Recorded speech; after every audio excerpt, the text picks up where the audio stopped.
Kamusta, Taurus? Welcome to Like a Tarot. Alamin natin kung ano ang energy mo ngayon. Paalala para sa mga bagong viewers na ang reading na ito ay timeless reading.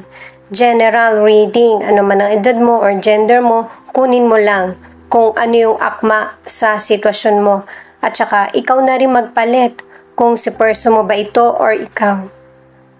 At ito ang start ng 1 week reading mo.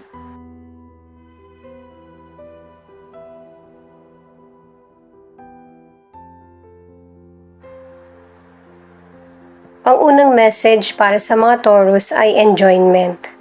Maaari na ang ilan sa inyo ay masyado kang nafo-focus sa problems o kaya sa mga gawain mo o responsibilities na nawawalan ka na ng time sa sarili.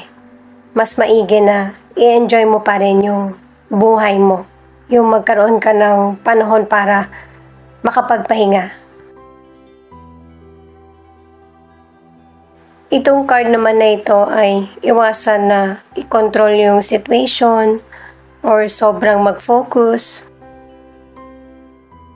Kasi lahat naman nagkakaroon ng solusyon at lumilipas at nagkakaroon ng katahimikan or mabilis or magaan na solusyon. Pare-pareho lang yung sinasabi ng cards. Kasi ito, oras naman, no? Time. You are trying too hard. Give it time.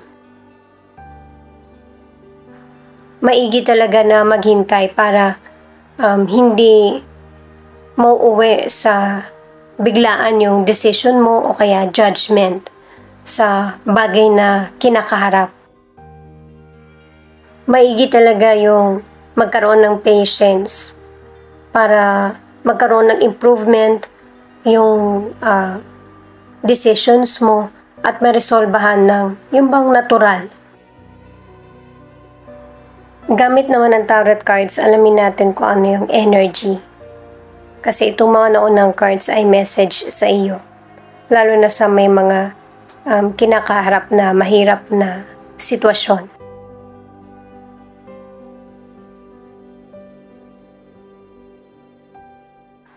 King of Swords in reverse, the Empress, the Emperor. Pinapakita sa mga cards na may situation yung Taurus na merong person na bully, masakit magsalita, walang kontrol. Maaari na family member, katrabaho, o kaya kakilala, or kaibigan.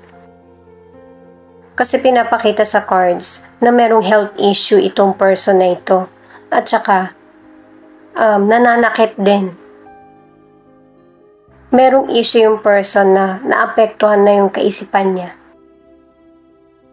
Ang maganda nito, merong person na sumusuporta sa'yo. Pwedeng person mo o kaya ibang family member. Ang ilan sa career o negosyo, merong person na nambubuli sa'yo kasi nagagalingan siya sa iyo. At ikaw yung person na hindi mapagpatol. At ang iniisip mo na lang ay kung paano ka makakapagpalit ng trabaho or posisyon na malayo sa person na ito. Pinapakita rin na sa career o negosyo, nagiging successful ka kasi magaling kang dumiskarte. Yung mga ideas mo, effective sa mga ginagawa mo. Para sa ilang single, may makikilala kang potential person na mapanakit, physical at mental. Kahit na gusto mo na itong person na ito, ay huwag kang padala sa emosyon mo. Hindi rin kayo magtatagal. Ang ilan sa inyo sa relasyon, isa sa inyo ng family member ang mabilis uminit ang ulo. Pwedeng person mo or family niya. Kung family member ito na merong behavior issues or health issues, yung person mo ay pinoprotektahan ka niya.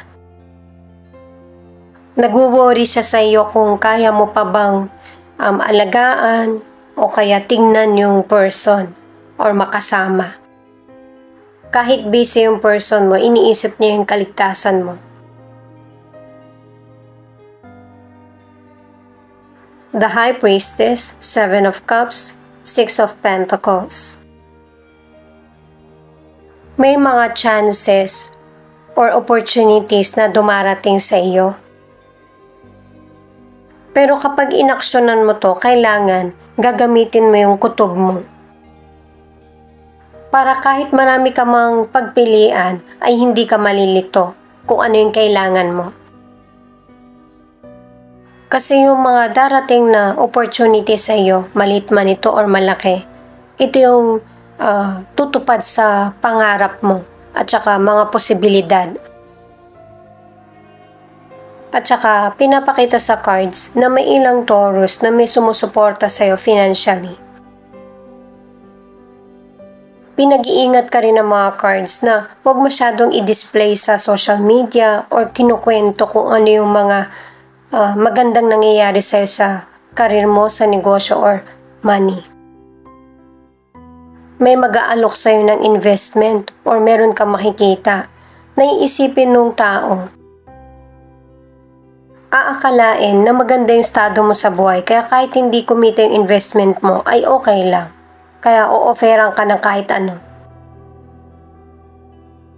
Maraming financial opportunities na darating, kaya maging wise ka sa paggamit ng financial mo.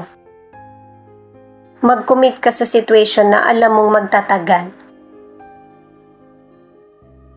Ang ilang single, ang unang nagugustuhan sa'yo ng potential person ay katawan. Pwedeng sexy ka o kaya macho ka. Maganda yung pangangatawan mo, physical. Kasi ano man ang edad mo at ano man ang estado ng buhay mo, maalaga ka sa sarili mo. Kaya kahit may karelasyon ka man or single ka, maraming na-attract sa iyo. At saka sa ilang single, may potential person na pupunan yung pangangailangan mo sa financial. Pero syempre kapag love, huwag kang padala sa material. Piliin mo yung taong mahal mo. Or kaya mong mahalin. Ang ilan sa relationship dahil nga sa malakas yung karisma mo, kinu-question mo tuloy kung worth it ba yung relasyon mo sa person mo. Kaya ganito yung nangyayari kasi may ilang Taurus na maalaga yung person mo. Hindi ka masyadong stress. Queen of Pentacles, 4 of Wands, Knight of Pentacles. Pinapakita rito sa mga cards na payapa, may prosperity at saka maaasahan nyo ang isa't isa, kapamilya mo man siya or person mo. Merong nagpapatuloy or nagtatagal, pwedeng relasyon, career, negosyo o kaya money. At yung sinasabi ng mystical cards kanina na patungkol sa pasensya, sa oras, enjoyment, pinapakita na ng tarot cards na hindi kailangan ng agaran na aksyon or desisyon. Ituloy mo lang yung pagtatrabaho mo or ginagawa mo kasi yung success natural na darating sa iyo. Ang ilan sa inyo sa kalusugan ay may healthy na pangangatawan kasi meron kang exercise o kaya hindi ka napipirme sa isang lugar. Kakailanganin mo pa rin ng maraming pahinga at saka yung makapag-relax ka din kahit na healthy yung pangangatawan mo.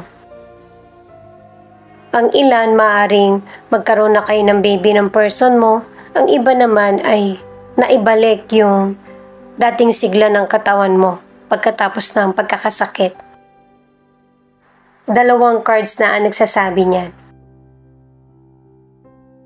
Ang ilan sa inyo na single, nakikilala mo yung potential person sa parties o kaya pinapakilala sa iyo ng kaibigan mo. Pero kahit marami mang sabihin na maganda, na katangian, yung kaibigan mo dun patungkol sa person, ay mapili ka pa rin. May ilang Taurus na ang gusto mong relasyon ay secure. Hindi lang sa love, kundi pati na rin sa material. Yung bang marunong mag-commit sa relationship. Ito naman yung final card.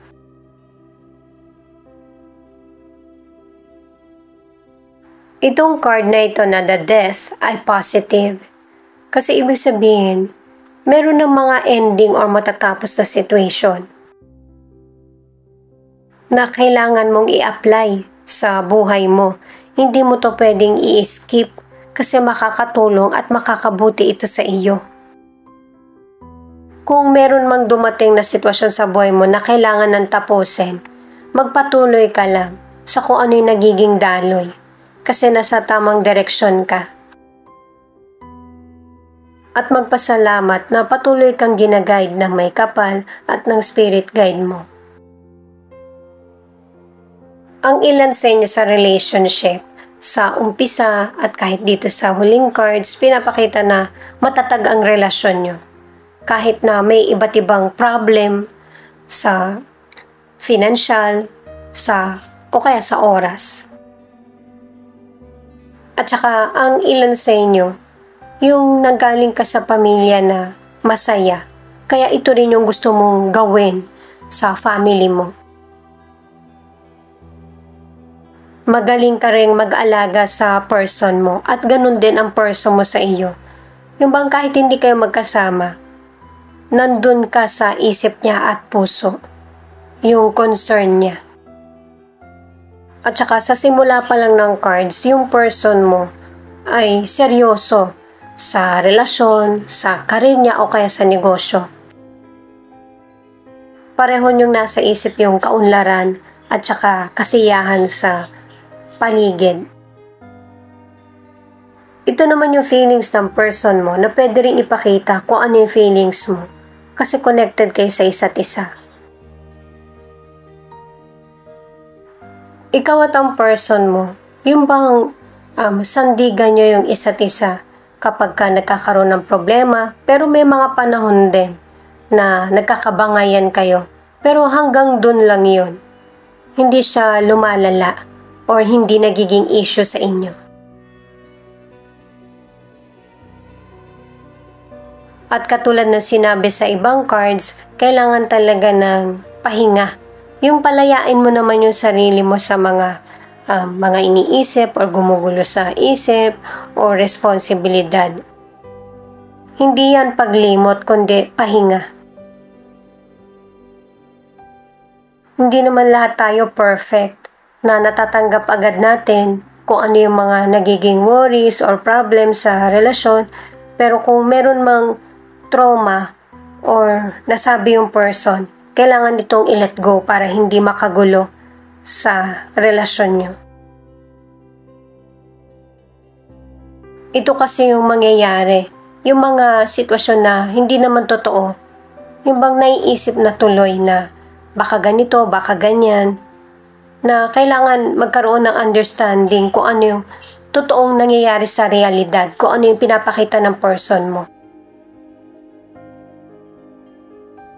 Pero dahil nga sa concern ng person mo sa iyo, pareho kayo.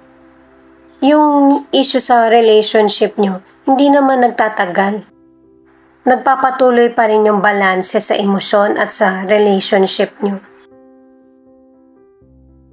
At inuulit-ulit ng card na kailangan mong palayain yung kaisipan mo sa mga worries na para hindi makaapekto sa relasyon mo sa person mo o sa kapwa mo. At ito nga yung nagaganap sa buhay ng ilang Taurus na unti-unti nalalagpasan mo yung mga maling kaisipan or challenges sa mga personal issues mo. Kasi marirealize mo rin na mas kailangan piliin mo yung happiness. Ito naman yung ilan sa 12 zodiac sign na nangunguna sa reading na ito. Thank you nga pala at saka ingat kayo palagi. Paki-click na rin ang notification bell para updated ka sa Laika Tarot readings.